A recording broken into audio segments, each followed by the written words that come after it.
So I want to go into the next question, which is a little bit more of a positive. So who all in your life has made you feel less lonely in life? So I'm going to start with Deanna this time. Sure. So it's funny, we spoke about family, right? And we spoke about our family connections. So my mom's side of the family is a big Italian family, even though I am so I have a half brother, but from my mom's side, I'm an only child. So my half brother doesn't live super close to me, but not super far. Probably he's about an hour 45 to 2 hours away. So it is a pretty much a hike up when I go to visit him. We didn't grow up like hand in hand every day. So I do consider myself like raised wise on the daily more of a single solo child. But whenever I like needed the support, my family was always there for me.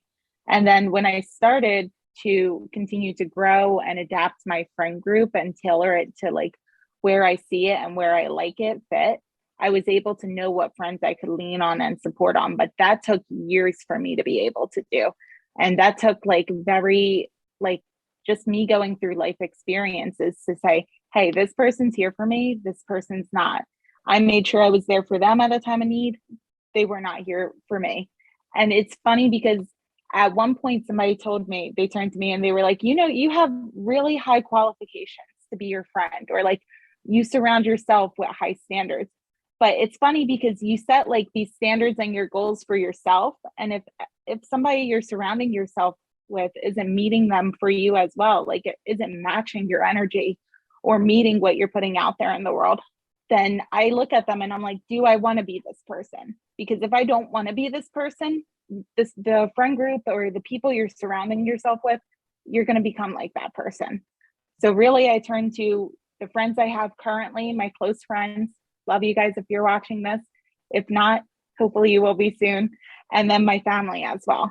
And I consider myself very lucky in the position I am in now.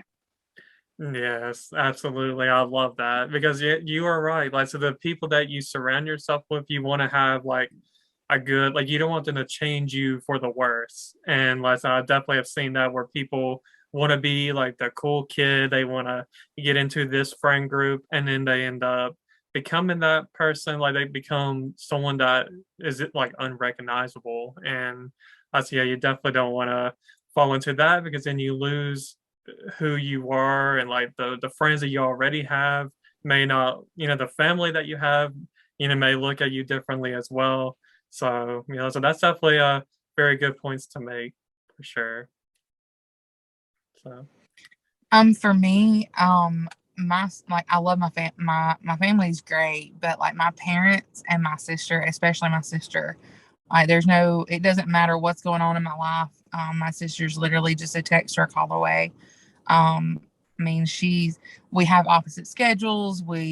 She's terrible when you wake her up, but if she knows that I need something, or if she knows that something's going on, she'll say, do you want to vent or do you want advice? And 9 times out of 10, I just want to vent about something, but she's always there, and she's made sure over the years, like she's always been protective big sister. Like she can be mean to me, but nobody else can. She actually beat a girl up in high school for me, so it's pretty cool. Um, she really did.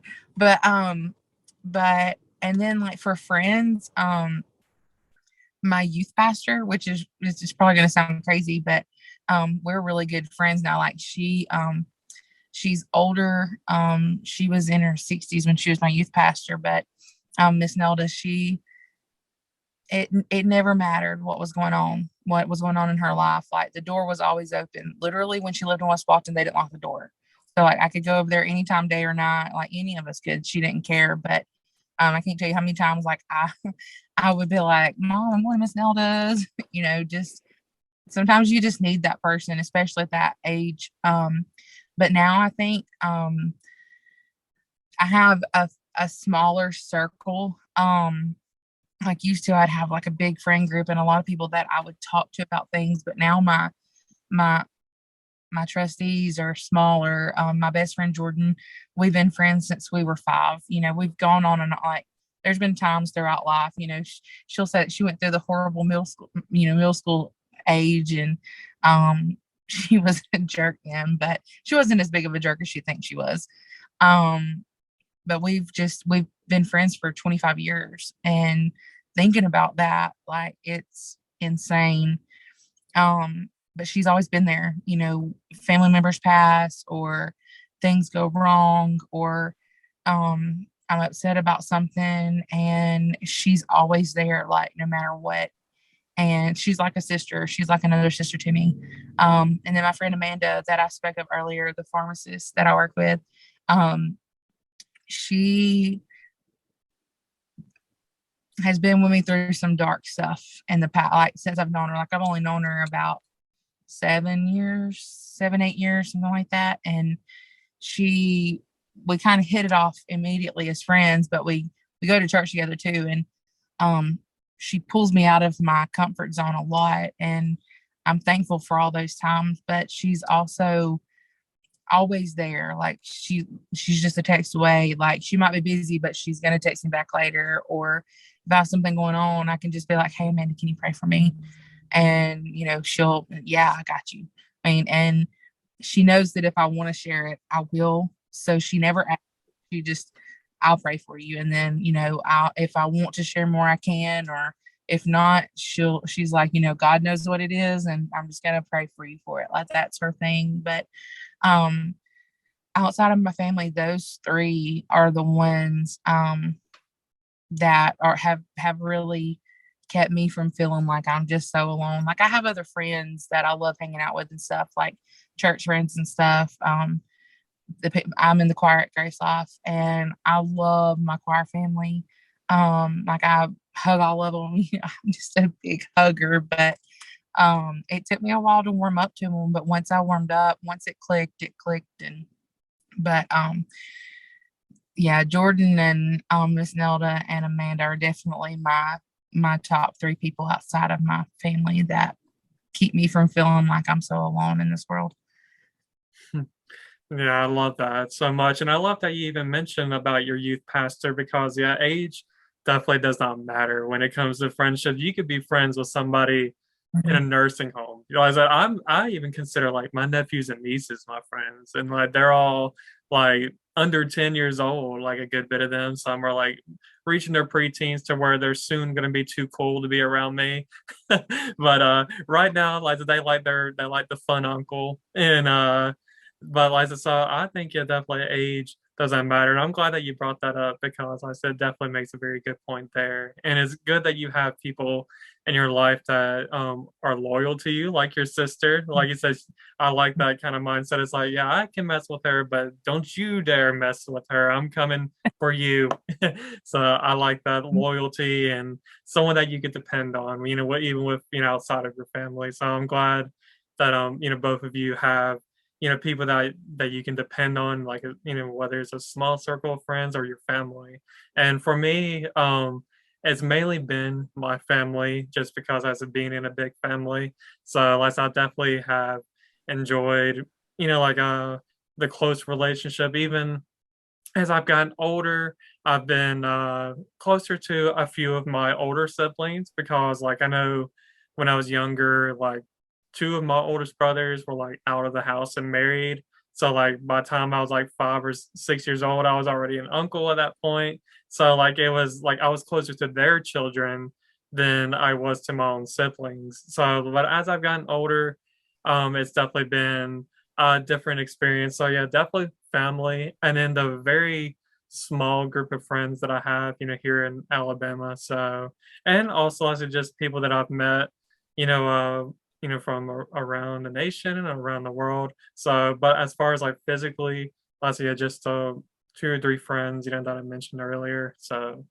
yeah, there's that. So I'm glad that we all have people in our lives that we can depend on and make us feel less lonely. That's for sure.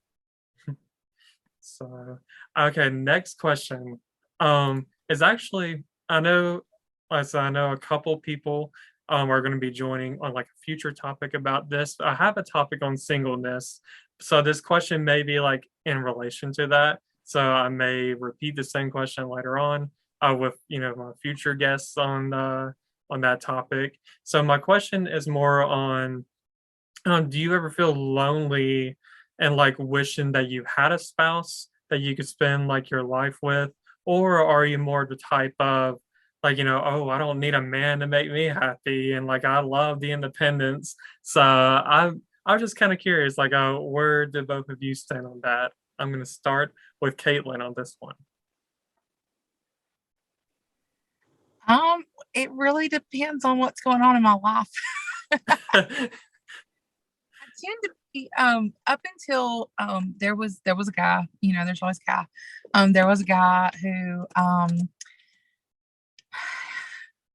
he couldn't we couldn't date. We couldn't date. And he always said, and I should listen to him because he always was like, I'm just not good enough for you. And I no, don't say that. Don't say that. Like I'm not better than you, blah, blah. And I'm not saying I am by no means, like not saying I'm better than him at all.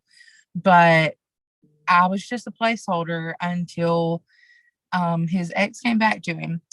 We never dated. He never would make anything official or anything, which honestly now I'm thankful for. But ever since then, I've just kind of been like, I don't need a man. like, I, Okay, so her battery must have died. So, like I said, we've had some few technical difficulties, but we are going to continue this on, and I am going to have this posted. So, like I said, we will definitely see her another time here very soon. So, but that definitely sounds like something something good to point out. Like is so I guess feeling like she's a placeholder, and like I said, that's taught her that like independence could be a good thing too. So, but what about you? Yeah. So I'm sad Caitlin cut off because she had such a unique and interesting perspective as well. I'm definitely excited for the future and here to hear more about it. But it's funny she mentioned it because it's definitely all about timing, right? So there's times where I am killing it in my career, or I am crushing it financially, or with my investments, and I'm like, I don't need anything whatsoever. I'm doing it all by myself, super independent, super self sufficient. A lot of the times I was raised by a single independent mom. Like, so dependence, like, and depending on a person is kind of my weakness in a sense. And it's something I'm working on specifically building because it's scary when you're putting on this trust and all this dependence in somebody else, in somebody whose reaction you don't know. What is marriage at the end of the day, or a relationship, right? It's trusting each other and hoping you guys are going to always be there to support each other. And that I will say, like my attachment language is not attachment, so it's a little bit more difficult for me and a little bit more unique. And I know a lot of other people struggle through it and go through it as well. But there are times like when you're in bed at night, or you finished a just really stressful day at work or your job, where you're like, oh, a back rub would be so nice right now, where it's like you feel isolated, especially if you're living on your own versus with other people or family to support you. So it's always a give and take. But I think just reminding yourself like what your goal is or your ambition is or what you're working towards, and not to settle too. I think that's key. I hope that's key. I guess we'll see in the future if that is. But I don't really have an affirmative answer to it. Yeah, like I say, it's really good definitely not to just settle with just anybody. Like I said, I definitely want to, I like if I ever get married, I don't want to just be with somebody just to say, oh, I'm not single no more. Like I'm off the market. But like I want to Right. be with somebody that I I can look to as a best friend and someone that I am in love with. So like I said, I definitely want to Yeah. date and marry with a purpose, and so just because. So like I said, that's a very